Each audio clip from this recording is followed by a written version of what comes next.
আমাদের ওয়েবসাইটে যদি সার্চ ফাংশনালিটি অ্যাড করতে চাই তাহলে আমরা সহজেই এটা দেখতে পারি। সো আমরা যদি ইনস্টকে যাই, সার্চ লিখে এবং ড্রপ ড্র্যাগ করে এখানে ছেড়ে দিই, আমরা এখন দেখতে পাচ্ছি ডেস্কটপের ভিতরে যায় নাই।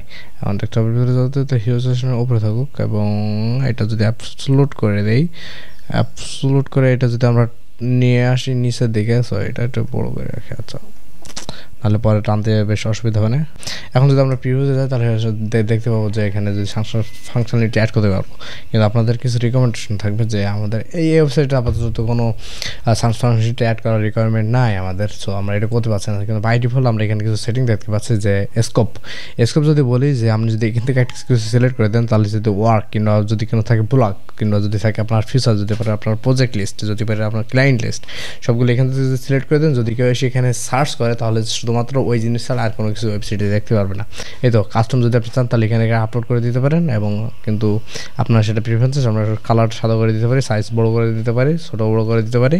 ইনপুট কালার যেটা আছে এখানে কালার যেগুলো আছে সেই ফেলেস হোল্ডার টেক্সট এবং ডিভাইডার ফুল উইথ, এবং এখানে যে জিনিস আছে সেটা ফুল উইথ, এটা বড়োভাবে নিয়ে যায়, এবং আইকন যেগুলো আছে আপনি এগুলো বুঝতে পারছেন যে কালার কী কী চেঞ্জ করা যায় এখানে, এবং ব্যাকড্রপ যেটা আছে কালো, এই যে বেশ ইম্পর্টেন্ট।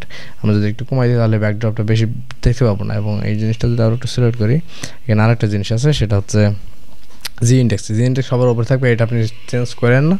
এবং ইনভাবে যদি দেয় তাহলে আস্তে করে যদি সার্চ বাক্সে ক্লিক করে আস্তে করে আসবে, যে জিনিসটা বেশ খুল। বাই ডিফল্ট থাকলে কি সবার ওয়েবসাইট একই রকম থাকে, সো ওই জিনিসটা বেশ ঝামেলা। সো আমরা যদি এখানে কিছু একটা সার্চ করি তাহলে ওই জিনিসটা এখন পেয়ে যাওয়ার পরে ওই জিনিসটা যদি আমি একটা সিলেক্ট করে দিয়ে এসেছি যে এই জিনিস ছাড়া আর কোনো জায়গায় দেখা যাবে না, তো তারপরে এটা পাবলিশ করা লাগবে, পাবলিশ করলে তারপর আপনি এই জিনিসটা দেখতে পারবেন। সো শিখে গেলেন, জাস্ট রিকমেন্ডেশন রাখবে, জাস্ট টুল কয়টা এখানে যে জিনিস কয়টা আছে সবগুলো একটু এক্সপ্লোর করে দেখুন, বুঝতে না পারলে একটা ভিডিও সার্চ করে নিন। এবং আমি তো আছি, যদি কোনো নক থাকে তাহলে অবশ্যই কোথায় জানেন আমাকে খুঁজতে হবে, পেয়ে যাবেন। দেখা হচ্ছে কোনো ভিডিও।